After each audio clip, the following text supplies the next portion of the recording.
Have you ever wondered what life was like for a wealthy woman in colonial America?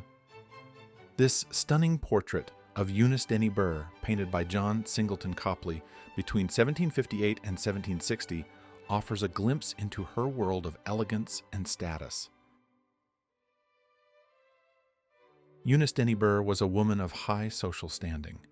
Born in 1739, she married Thaddeus Burr, a prominent Connecticut landowner and politician, in 1759.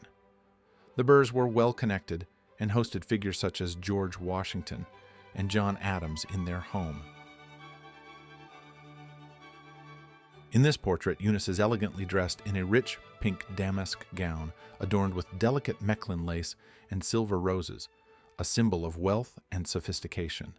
Beside her, a green parrot perches gracefully, a rare and exotic pet that further signified her privileged lifestyle.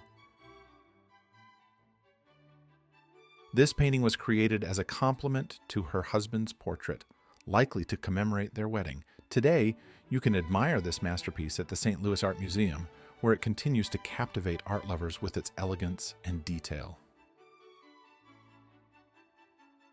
What do you think of the portrait of Eunice Dennie Burr? Let us know in the comments. And don't forget to like and subscribe for more stories behind historic masterpieces.